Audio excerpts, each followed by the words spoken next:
এগুলা কি আছে? এগুলা তো খাবার হইলো। এগুলো মানুষ মুরগি খায়।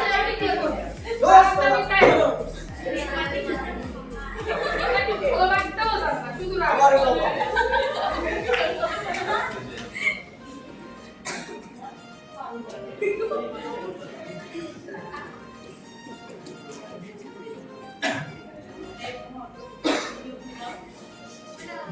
ওই আমার ময়না তুমি কই গেলা গো সোনা বন্ধু রে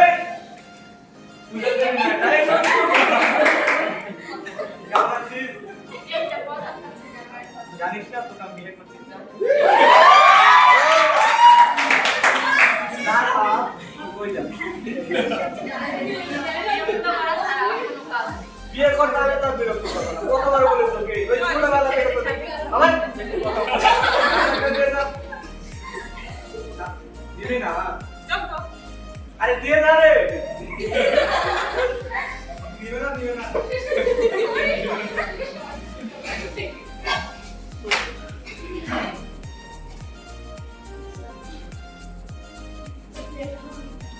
সুন্দর লাগছে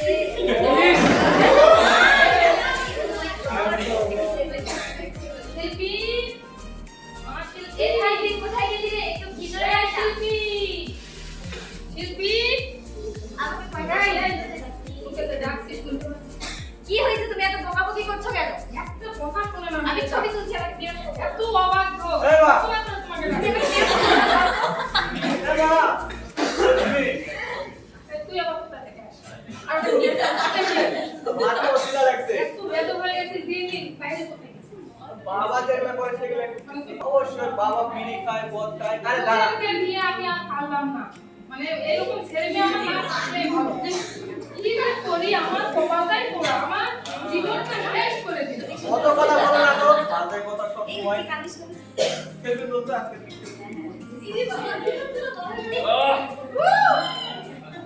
বাবা কই বাবা বাবা আমার কি হয়েছে মদটাই পোড়া আছে বাবা কই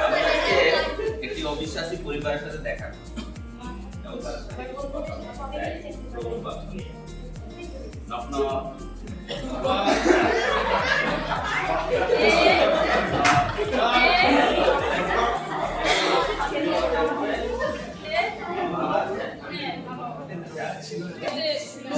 কথা বলতে দাঁড়াও এইটা তুলে নি আগে বাবা মদের বোতল আচ্ছা বাবা একটু শুনো বাপের বেতন হচ্ছে মৃত্যু তোমরা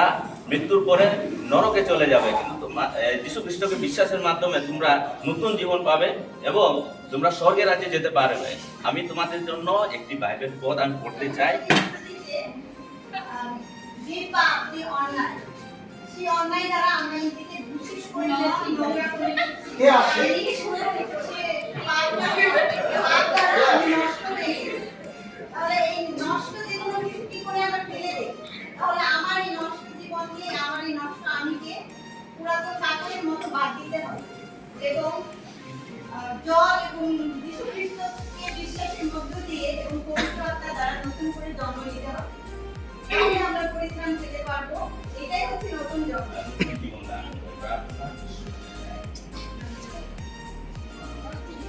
মানুষটা একটা আশা থাকলো খারাপ ব্যাপার কত সুন্দর কথা বলে বলছে তুমি হ্যাঁ মা এখানে এই মানুষ আমাদের কি দেখো তো আমাদের আমাদের